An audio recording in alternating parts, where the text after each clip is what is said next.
Welcome back to the layout, and some new improvements and changes have been made, and the final base paint has been done with the top coat here. So let's get cracking.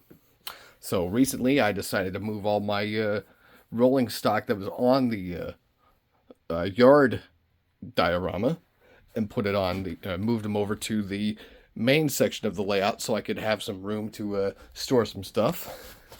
So I'll just give a quick tour. There's my new McKinley Explorer car there. Just there it is. And then I've got SP Sierra box cars and another SP box car there. That's a gondola. I've got my international caboose here.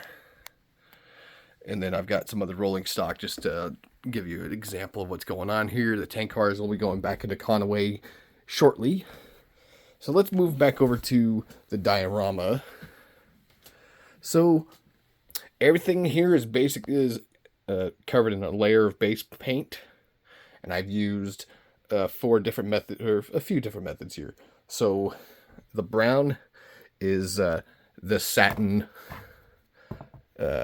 espresso right there, Rust-Oleum. And I just took this paintbrush here, and it's just a nylon brush, and everything was painted with a base layer, and then after some tweaking, finally got the road in, got it nice and level. But in the meantime, I painted this with two different types of paint. So I used Woodland Scenic's earth undertone or undercoat for the river bed, or the river edges, the canal edges, as it were. I don't have a river on this layout. Got to keep that in mind. And then I also used Woodland Scenic's yellow silt as the middle layer here. So that will be kind of the undercoat for when I actually put gravel, which I realized I don't have enough of. So I'm going to have to figure something out. Maybe I'll use the ballast. I'm not sure. And then I actually laid the track down. There's still some high spots here. I just tested out my bi-levels, and there's some issues with them bottoming out there. Once I got the track glued down and laid down, now I was finally ready to work on the road. So I used this wallboard joint compound, and I actually diluted it with some water to water it down a little bit, make it easier to spread. And I think there's still too much moisture in it, so that's why it took me so long to actually get it down right. So you can see there's still some cracking here from when I was getting it ready. But last night I just painted this twice. So I used this Rust-Oleum semi-gloss, and then I covered it up with the top coat. So now I've got a top coat on top of that. Although I'm just trying to use it up so I can get rid of it. And I'm going to probably be replacing everything with some Walther's, or replacing the road with some Walther's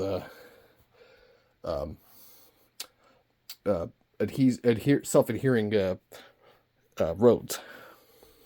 So once I get that all done, once I got all that done, I think the next step will be to put the structure back in place here. So I'm gonna have to clean that up a little bit more.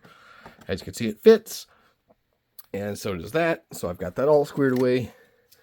Now the next step I did last night was also to work on the yard layout here. So what's going on? I covered this section here with this is going to be the service road. So it kind of ties in with the main road here. But this is going to be, once you get over here, I'll just use this as like a service road or side road here. But the yard will be all here. Now, I'm still waiting on some stuff. I'm still waiting on some funds to get some stuff. So the yard layout will be a little behind for the time being. And I've also got this going on here where this temporary joiner, this piece right here will be kind of a bridger, if you will. So basically, I'm waiting for this to dry. I put this down last night, and it's still, oh, it's actually kind of dry. Yeah, there's still some spots, but I need to wait until that dries so I can sand it down, and then I can remove. Actually, I can remove some of this, and then I can paint it. Once it's sanded down, then I can paint it. I won't have to worry about it again. So that's what's going on here. Same situation over here. Still waiting on some track pieces, and for the top, that section over there, that's going to be a crossover there. There'll be a switch here. Maybe some, I'm still trying to figure this out, but I haven't quite settled down on that yet.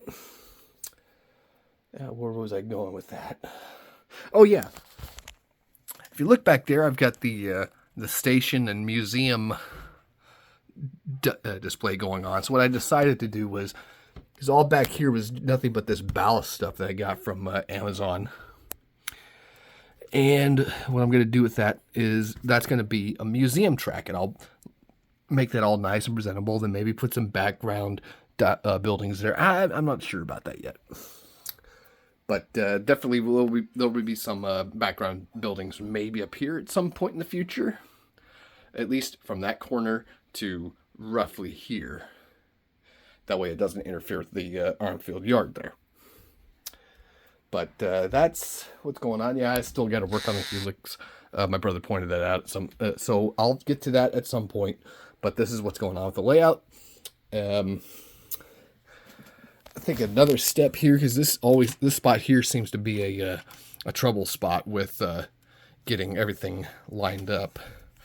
I'd need to raise it another, maybe half an inch. So it'll be an inch rise from there to there. That way I can have a nice, smooth working railroad here. That's it for today. Thank you for watching. This is on the Yolo County Railroad.